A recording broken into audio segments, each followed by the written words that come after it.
Today is Monday, March the 9th, 2020. The location is the Yankee Air Museum in Belleville, Michigan. The time is 1 p.m. The person being interviewed is Michael Kloian. Michael served in the United States Army Air Force during World War II. The interview will be conducted by Dan Mehall. Also present at this interview will be the videographer Gary Delisle and Michael's niece Amy Sarafian. The interview is being conducted on the behalf of the Oral History Project at the Yankee Air Museum in Belleville, Michigan. How are you today, Michael? I'm feeling fine. Okay, can I call you Mike? Yeah. Okay, can you tell me the date of your birth, Mike? Pardon me? The date of your birth. August 30, 1925. And where were you born?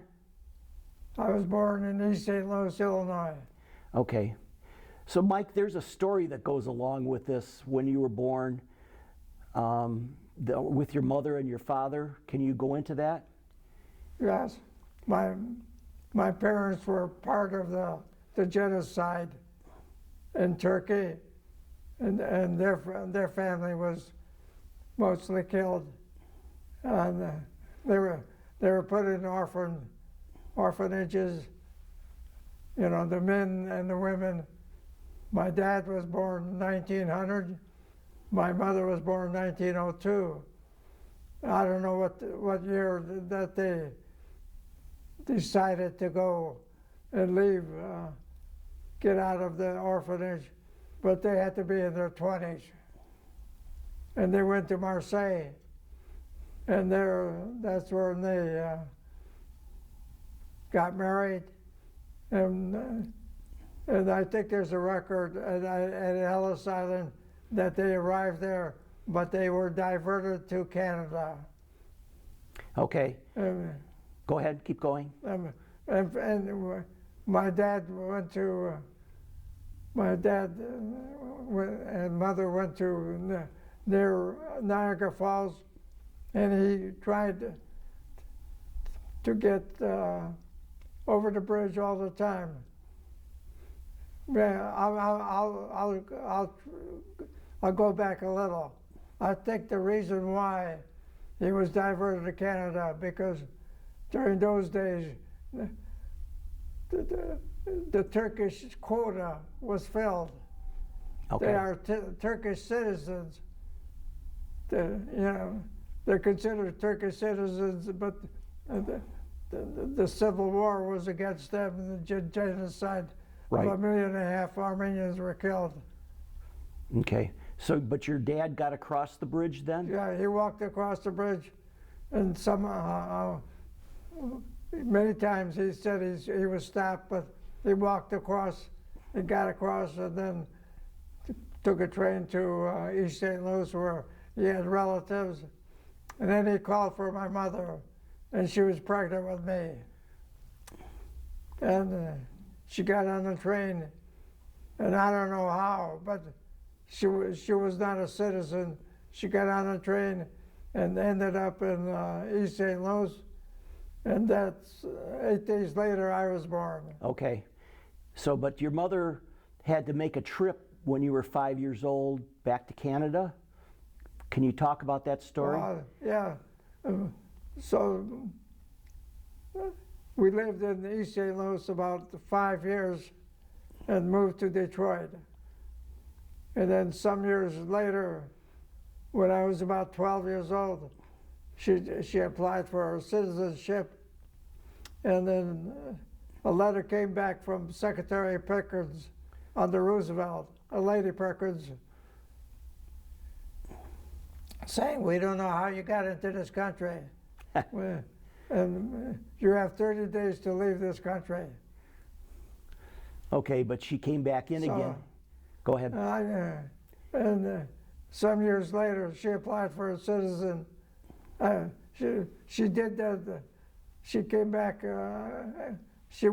from Detroit to Windsor, and she stayed 30 days, and then she came in legally. Okay. So why did your dad move from East St. Louis to Detroit? Why did your dad move to Detroit?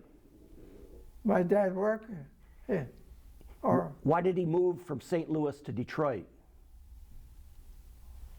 well, when I was 5 years old, Yeah, 1930. yeah. Why did he do that? Because he said all the money I was making in East St. Louis, I was giving to them, and nothing was given to me. Okay. And just everything was, so he said he left. He had enough money to go to Detroit and be on his own. Okay. Did you have any brothers and sisters? I had a sister 2 years younger, What was her name? Lillian. Okay. That's Amy's mother. Okay. And what did your father do for a living? He was a barber, Okay. and that's what he did all his life. And he was a good barber, and then he ended up having a barber shop near the Ambassador Bridge, and a lot of workers from Ambassador Bridge would go to him and get their haircut. Did your mother work outside the home? No, Okay. Where did you go to high school? I went to a grade school when I was about 6 or 7 years old. When we the name of the grade school was Cary, C-A-R-Y. Okay. And I went there, and when I graduated, about 8 years later, I did a lot of things in my hobby. I had collected stamps, old stamps, and I gave the stamp book to my nephew, Okay. Dan. He's got the, you may have it. Okay. Where did you go to high school? I went to Southwestern High School, and I graduated in honors and all that. But prior to graduation, my good friend Harry Tarpinian, who eventually became a doctor, and I'll talk about him later, and he said, Mike, in the summer of '44, he said, we better get our tail and enlist, otherwise we're going to be drafted out of the 12th grade. So he was the president of the class, and I followed, but we always had talking about it. And I joined in the summer of '44, and we were called to duty immediately after the service of our graduation. Okay. When did you graduate from high school? 1945. 44? 44. Okay. I'm sorry. 43 is when we graduated. Okay. Did you get a job when you got out of high school? I worked for the post office, and I had a relative, and I worked in their grocery shop there, and he paid me my money and gave me car fare. Okay. So I learned a lot. Okay, well, that's good. Do you remember where you were when you heard about Pearl Harbor? Where? Pearl Harbor, do you remember where you were when you heard about it? I was playing baseball in Okay. high school. Okay. I was playing baseball, it goes back that far. Okay. Now, you enlisted in the summer of 1944, is that correct? I think it was maybe, yeah, Okay. I'm not sure.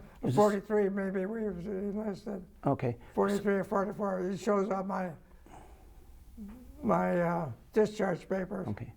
So what service did you enlist in? The United States Army Air Force. Okay. I thought I was going to be, I enlisted to be an officer, But when we were near completion, there was the command.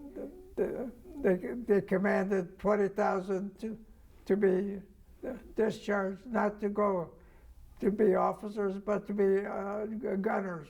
Okay. Where did you go to basic training? So Miami Beach is where I had my basic training. Okay. And then where did my gunnery training was in the panhandle of Florida. Is that Panama City? Was that Panama City, Florida? Well, this would be about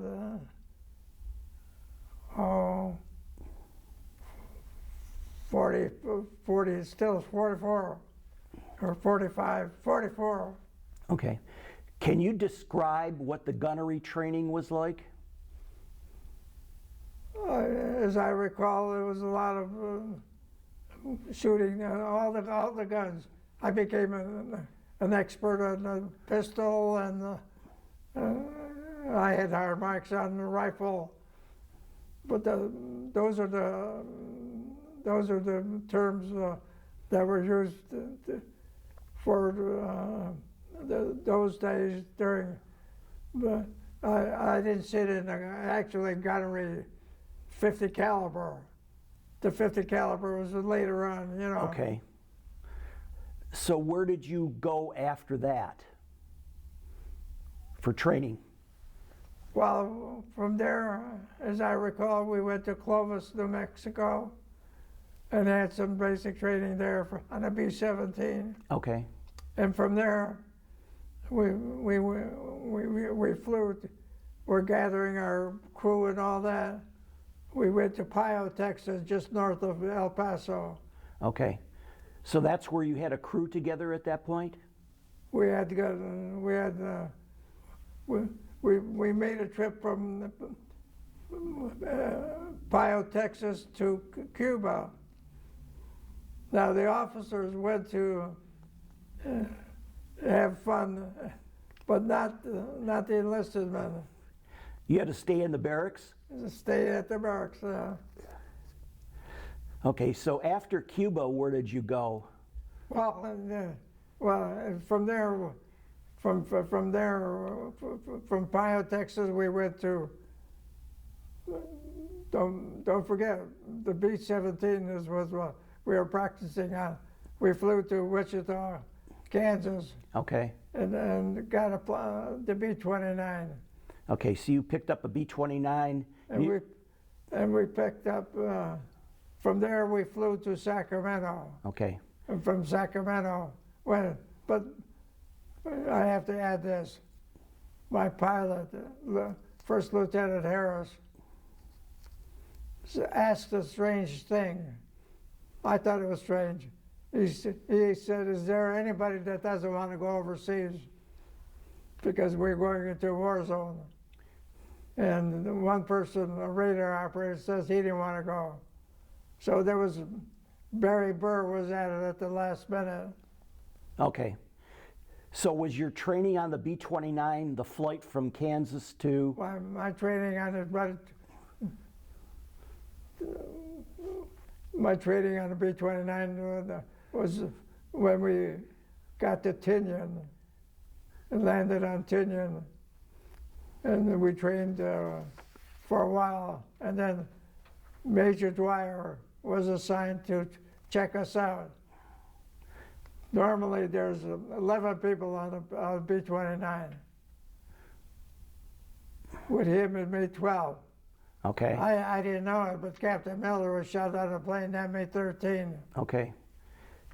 So we flew with 13 people on the plane, and we did all the dipsy doodles and shooting the guns and coming in for a landing. My responsibility after the left-hand gunner was to check the wheels and check the flaps, and I sat down, and all of a sudden I'm yelling, "We're dropping too fast, we're dropping too fast." Okay. And we cracked up. But when you looked at the flaps and the wheels, they looked okay? Yeah, they were okay, and so that all that occurred just after I said that, and I was yelling on the intercom, "We're dropping too fast," and all of a sudden we cracked up. Okay.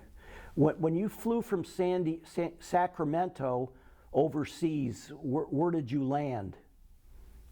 Pardon me? Where did you land when you flew from Sacramento to Tinian, in between? Oh, I forgot. It begins an island it begins with K. A Kwajalein? Kwajalein. Okay. Kwajalein, and then we flew to Tinian. Okay. And we weren't there more than 2 or 3 days when we cracked up. Okay. Can you describe what happened in the accident? All I know is we were dropping too fast, and we cracked up. Okay. What happened to you? I tried to get out Dennis Franey. He was a central fire control guy. And he was stuck. He was stuck in his chair, and he's not conscious. He was the guy in the top. He was in the top dome. Yeah, he sits in a chair. That's the top. Okay. He can control all the guns. Anyway, I had to leave him behind. Sorry, and the flames are in. Fred Bender, the right-hand gunner, got out before I did. Barry Burr and Bill Porter got out immediately because they were right near the door, the tail gunner and radar operator. Where did the radar operator sit in the plane? Radio operator sat up front. Okay. So was he the only guy that was up front that got out? Well, I didn't know about the casualties of the up front. Right. But as it turned... One person in the back was killed, but eventually I found out that 7 others were killed. Okay. Up front. So Barry Burr was the only one up front that was survived? No, Barry Burr was in the back. Oh, he was in the back. He was a radar operator. Okay. Zelinsky, as I recall, was the radio operator. Okay.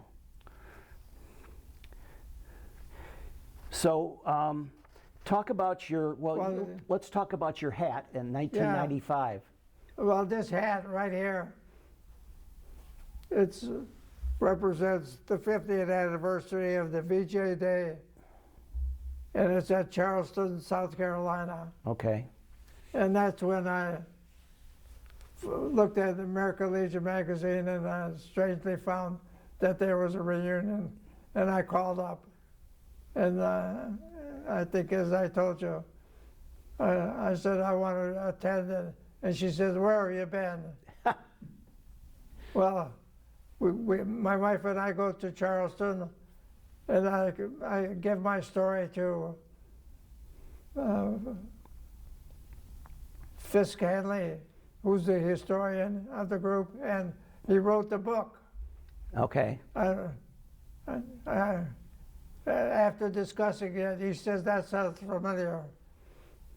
So I bought his book, and on page 63, it says, "Major Dwyer's crew and 7 others." At the bottom, it says the entire crew was killed. Okay. And I went up to him the next day, and I said, "Rumors of my death are greatly exaggerated." Okay. Just for the recording, the bomb group that you belonged to was what group? 504th, the Okay. bomb group, 398 Bomb Squadron. Okay. Now, the Tinian Island, also there was another squadron there that that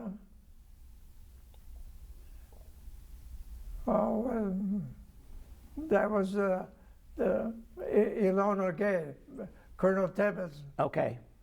He was there. Okay, that happened in August. right. So you were already hurting in the hospital by then. But let me add, when when I crawled through flames, and I saw Fred Bender standing next to a rescuer. He was black as this, Yeah. And I said, I'm not going to tell him. It just so happened that I was the same way. Right. I'm black, but we were put in the hospital, and we didn't see daylight for 2 weeks. Okay. But a strange thing happened at Tinian. At Saipan. General Curtis LeMay came to visit us. Okay. And he ended up saying, if you need anything, let me know. All the doctors and the nurses come up to us and say, who the hell are you? These are the attendants of a general. I said, I don't know. Later I found out that we were his first casualties. Wow. So they evacuated you from Tinian to Saipan, right? Well, yeah, from Saipan, we were flown to Hawaii, and from Hawaii, San Francisco. And I remember Truman was now the president. That happened while we were in Hawaii. Roosevelt passed away. Okay. So where did you go from San Francisco after, to recuperate? Well, we went to, we were shipped to Martinsburg, West Virginia. Okay. But mostly my stay in the hospital, and for a brief period of time, I forgot how long, I was sent home to recuperate. But let me tell you this. You see what I look like today. No scars or anything. Right. It doesn't look like it. When you see the burn center, there are people that are so burned up, so much casualty on their face and all that. And parents and sweethearts and friends just couldn't take it. And so that's the sad part of it. Yes, very definitely. So Martinsburg was a... So after I went to, got home, I immediately went up to, I thought about what I wanted to do. And I found out that the Detroit Board of Education was giving occupational tests. And I took a test. Okay. And when I got there, and the test results came back, and she said to me, you scored high in math and high in creativity. Have you ever thought about becoming an architect? Okay. So that's what I did.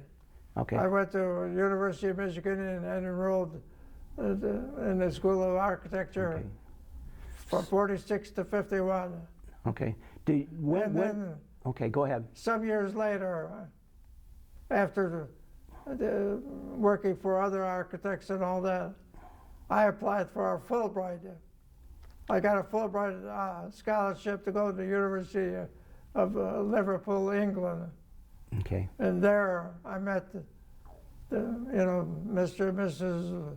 I forgot the name, but there was a group of people that headed it up. And there was a lot of people from other schools that came to attend it. The Fulbright Act was brought into place, and then the agreement between the Allies and the United States is we made a lot of equipment to you in lieu of a retribution, as we did in World War I, the Germans and the Japs. We don't want anything from you. This is my opinion. And the end result is that the Fulbright Act got money and said we will only spend it in your country. Okay. So the economics was proper. Okay. Going back a minute, can you tell me when you were discharged? I was discharged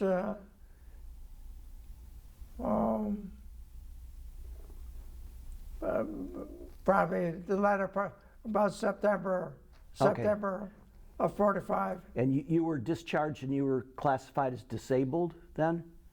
I was single then. Well, I said you were classified as disabled? Pardon me? You were classified as disabled? I was 100% disabled. Okay. And while you were in architecture school, you got married, is that correct? That's right, 1948. But when I got out of the service, there was a lot of dancing going on in schools in Detroit. Not in schools, but in Detroit. And I attended one. I asked this young lady to dance, and we danced. And then she was going to go home later on, and I said, "Would you, Beverly, I would like to call you up for a date. Will you let me know what your phone number is?" And she said, "I'm in the book." So, with that, I looked it up and found her name, and I called her up. I asked for her date, and she said that'd be fine, but it'd have to be a triple date, not a single date. So I had to find somebody with a car and two other buddies, and she had there was three of us, 3 boys and 3 girls. Where were we going to go on a date? I don't know why we selected, but Toledo was selected, and we ended up in a Chinese restaurant. And some years later, I asked my wife, I said, "Beverly, what attracted me to you?" And she says, your government check. So you graduated from U of M in 1951, is that correct? That's correct. Okay. So so you got a degree in architecture? Well, at that time, there were no jobs. Right. I looked for any job. I did menial work, and eventually I got a job with Smith, Hinchman and Grills, and they assigned me and 2 others to go to the city, Eureka or somewhere in the east. Endicott? Endicott. And the job was our job assignment was to document all the equipment and services going to be relocating all the equipment in the new building and transfer. So they had to know the services that are going. What company was that was getting? Smith, Hinchman and Grills. No, but you were. It's now known as the Smith Group. Okay. But then I didn't stop there. I said, "Hell, this is going to take years." So I said, "Do you have a photographer? Would you please assign a photographer?" He said, "That's not a problem." So we photographed everything, and we documented all the services, sent the pictures back to the office. We're done in no time. And Norm Fitzel, who headed up the group, drafting group, said, "Mike, you guys did a damn good job." And he said, "I must try to get you a raise." And he come back, he said, "Mike, I got you 15 cents an hour." I said, "Norm, I wish you had not said that." I said, "I could take the quarter at the elevator and go down to the other architectural group." So I had to leave because they didn't honor the quarter. Okay. So you went to another architecture firm next? Well, from there I went to, eventually I went to Sir M. Palafian's office. Sir Kloian was won the national competition for Wayne State University. And I worked with, he gave me, I worked on a lot of buildings at the Wayne State. Okay. So you were responsible. Just creating, knocking down houses and building new buildings. Okay. I was heavily involved in the auditorium. I did a lot of work on that, and it just happened that up on the penthouse was the president and his family's residence. Okay. The president of Wayne State? Wayne State, Hillberry. Okay. Mrs. Hillberry complained while in the drawing stage. If somebody comes to and pushes the button, the elevator, how am I going to see them? So I created a periscope, vertical periscope that would see it, and she said that'd be fine. She got that.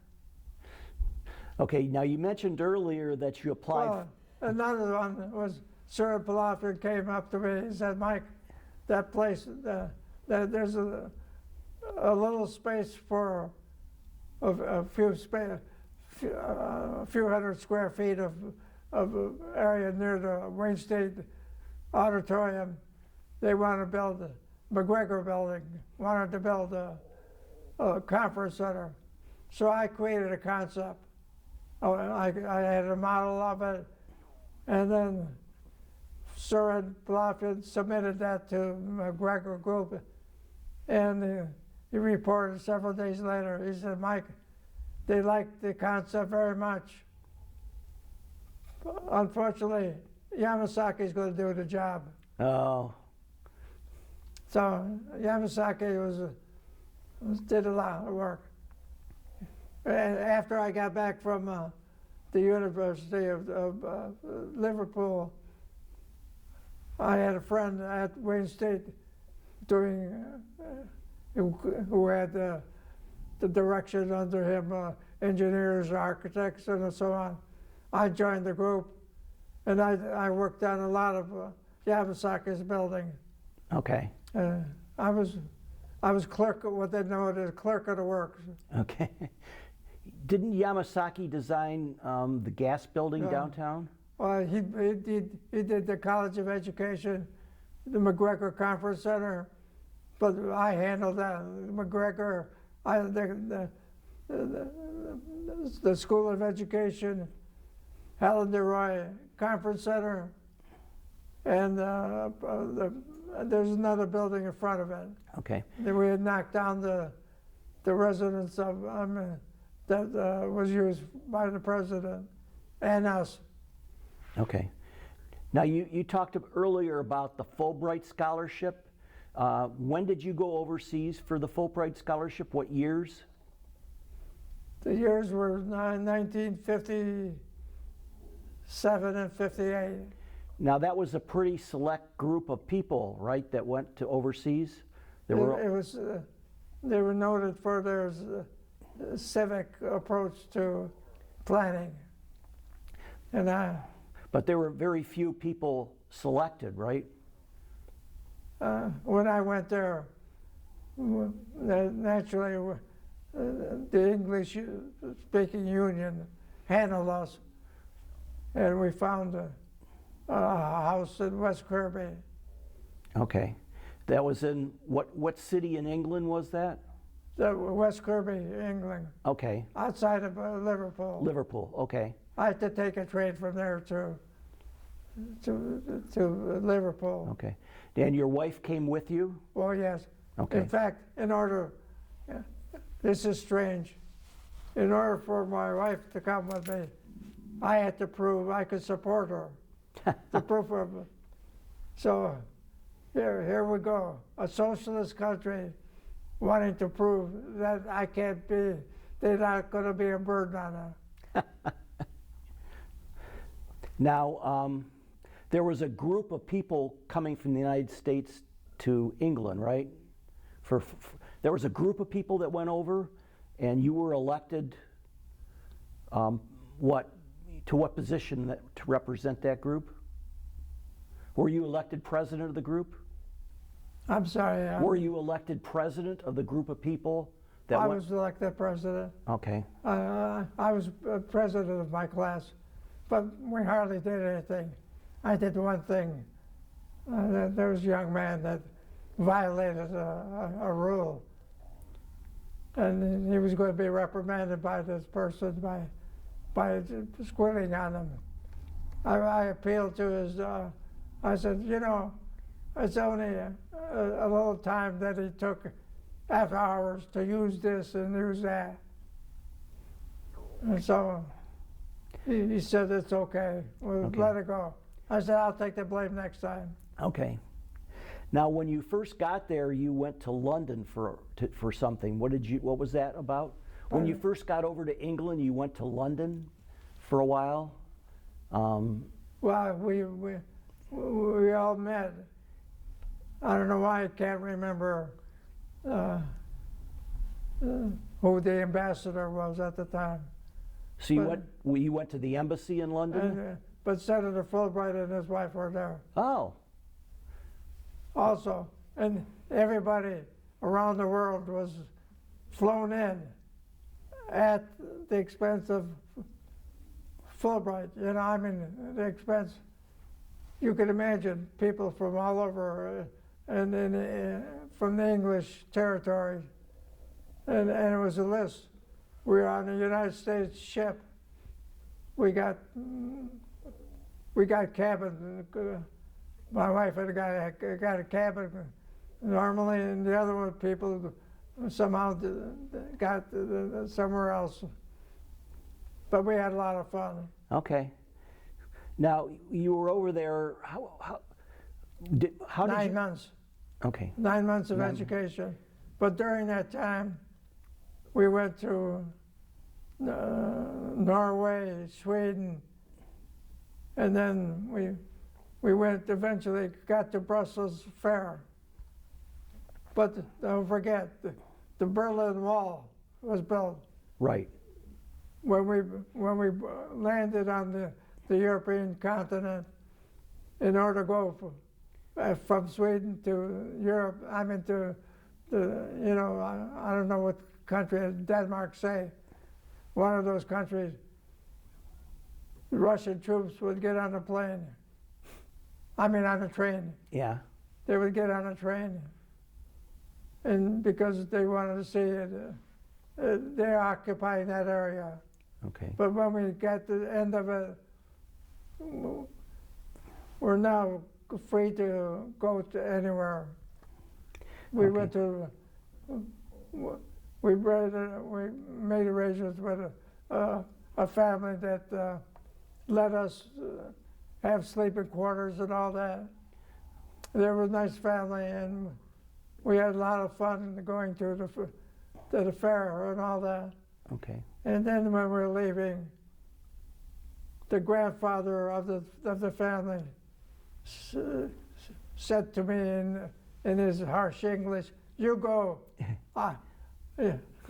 you go, she stays."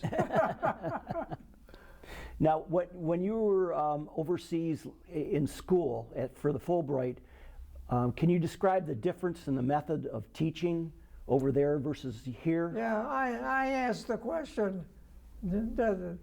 My estimation, we were having a group arrangement, and people were asking questions, and I asked the question, you know, in the United States, we teach more conceptual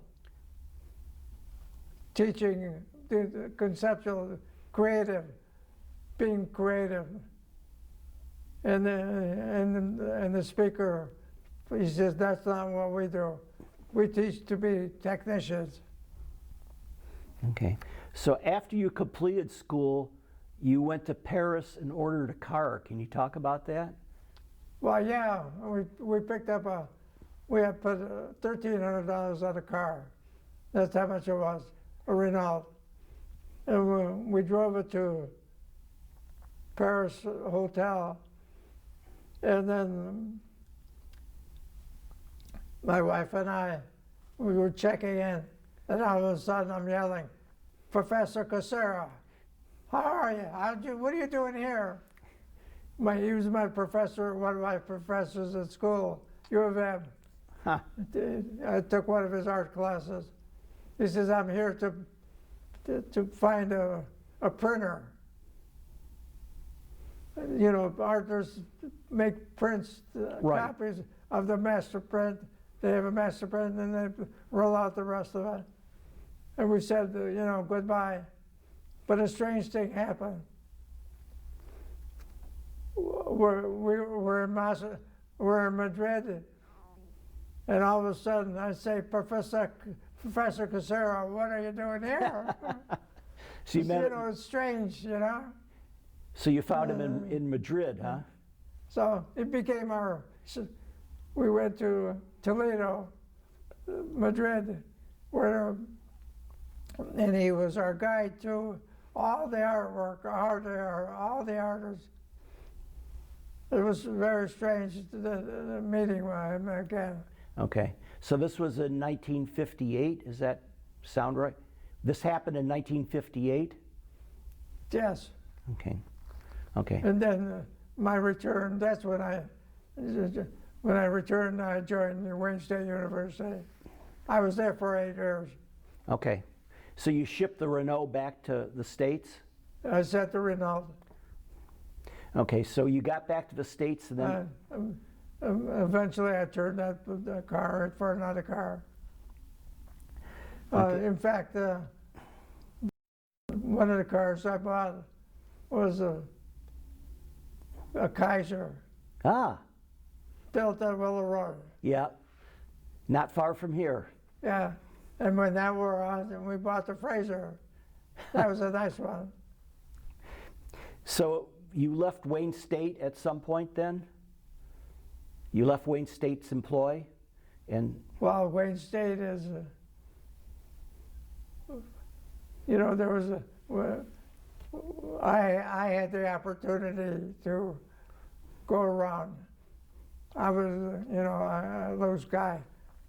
And I talked to professors. And they would brag about how they received grants to do research. And I'm a very inquisitive person. I said, "How many hours do you teach?" "Oh, a few hours." He's bragging. And he gets paid full amount. All the Wayne State picks up 15% of the grant.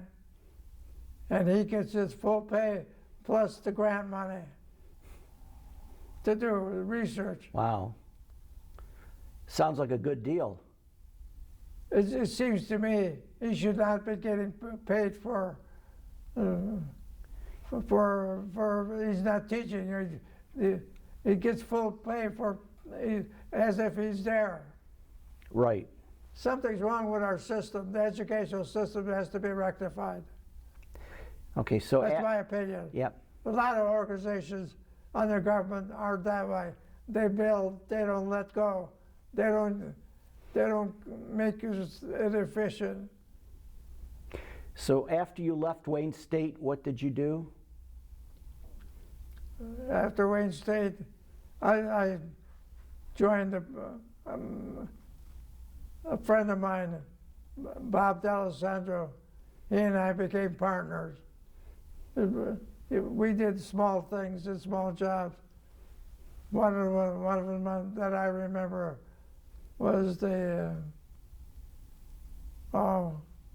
it's near Belle Isle. Okay. I forgot the name of it, but she passed away, and it was given to Michigan State.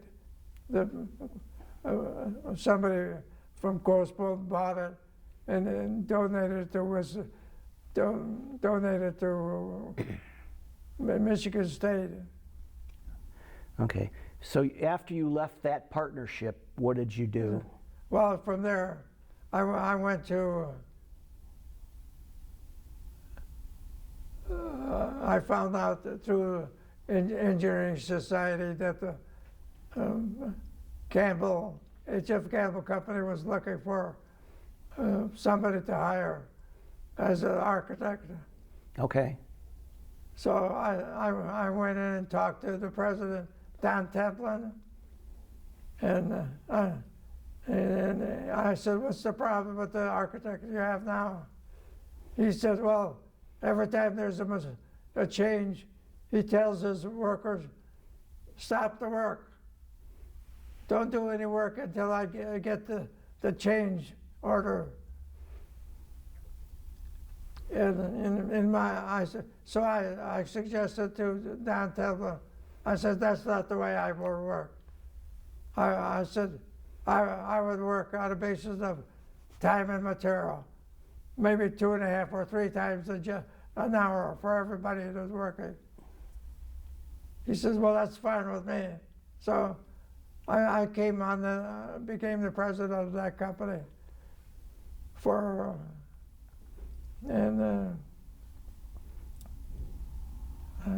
well, I started there, and when I started, there was 29 people on the payroll. I looked over everybody, and I found out I got it down to 20. Ah. Fred Campbell, the chairman of the board, mind you, we're separate organizations legally. So I had control of the architectural group, and Fred Campbell called me and he said, Mike, I need that guy. I said, well, if you need him, you hire him. He didn't know what to say because that's what he was doing. He was using all the expertise and all that for his own purposes in his own way. Okay. He was investigating this and this. But anyway, whenever Fred Campbell went anywhere, sometimes, one time later in time, we went to meet the mayor of Taylor. And Fred said, I'm going to try to advise him to centralize all the the client that we're representing had acres and acres of land, and it was waterlogged. I found out later it was waterlogged. And Fred Campbell and the mayor listened to Fred Campbell. He said, I can't do that. And I said to the mayor, why don't you turn that land into a golf course? He said, I like that idea. I said, yeah, the designers of the golf course will handle all the water in different manners, and you get a golf course out of it. And so they bought the land. Okay. I didn't get a dime out of it. So how long? And there's another one that I didn't get a dime on it. Okay, go ahead. I heard in Muskegon, because we had some jobs there, that Howmet, Seal Power, and their lawyers were doing separate buildings. I said to Fred Campbell, I said, Fred, why don't you have them gather in their own clubhouse? I want to tell them what I think. So all I said to them when we met, there's a beautiful piece of land out there. The city of Muskegon would be glad to have you, use it. All you have to do is create one building, and and under your own control, whatever you want to call it, and have this unique building right here.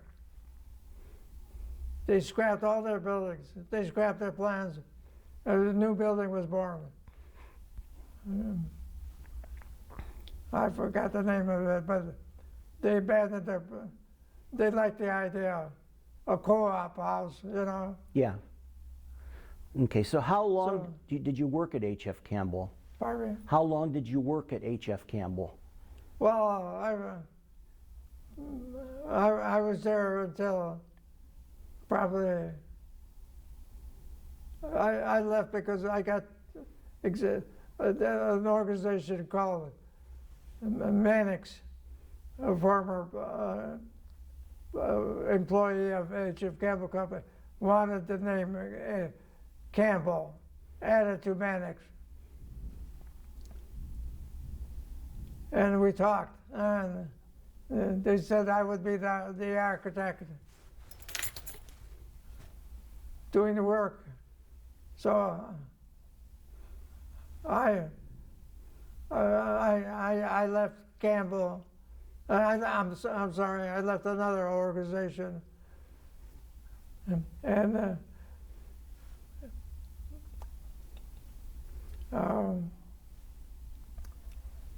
I lost my train of thought. I left the other more. Remind me. Well, I said, when did you leave Campbell? When I left, What year? Or how long? How long were you there about? from I was there probably 12 or 14 years, I'm not Okay. sure. I went to Ellison and Gainheimer. I went to his office. The president knew me because we did some business together. And I gave him a lot of fort work. Okay. And he remembered that. I Okay. worked for Ellison and Gainheimer for a while. And more as a senior advisor on things, Okay. oversight. Okay. So what year did you retire? When I was 67, Okay. that would be 1992. Okay. How long were your wife and you married? Well, we were married 64 years. Wow. We married 1948. She passed away in 2012. Okay. It